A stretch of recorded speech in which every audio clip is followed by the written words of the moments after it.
என்னடா இவ்வளோ பெரிய பார்சலை வச்சுட்டு உட்காந்துருக்கேன்னு தானே பார்க்குறீங்க. இந்த பார்சலை தான் இன்றைக்கி வந்து அன்பாக்ஸ் பண்ண போகிறோம். இந்த பார்சலில் என்ன இருக்குது அப்படின்னு பார்த்தீங்கன்னா, சிவகாசியிலேருந்து மதுரைக்கு பட்டாசு வந்திருக்கு. பட்டாசு நாங்கள் ஆர்டர் போடல, என் பொண்ணோட சின்ன தாத்தா தான் வந்து ஆர்டர் போட்டாங்க. வருஷம் இதே மாதிரி ஒரு பேக்கேஜ் வந்து கண்டிப்பாக வந்துட்டு தீபாவளிக்கு வந்துடும். இதில் இருக்கிற எல்லா பொருளையுமே வந்து தென்சி தான் செலக்ட் பண்ணியிருக்கா. அவங்க தானே வாங்கி கொடுக்குறாங்கன்னு அவங்க இஷ்டத்துக்குலாம் வாங்கி கொடுக்க மாட்டாங்க.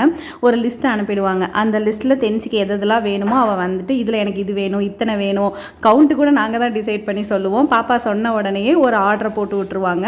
வருஷம் இந்த பேக்கேஜ் வந்து வந்துடும். இதில் ஃபுல்லாகவே வெடியெலாம் இருக்கவே இருக்காது. ஒன்லி இந்த கம்பி மத்தாப்பு, புஸ்வானம், சங்கு சக்கரம், அப்புறம் கலராக வந்து பொரியிற வெடிங்க, இந்த மாதிரி மட்டும்தான் இருக்கும்.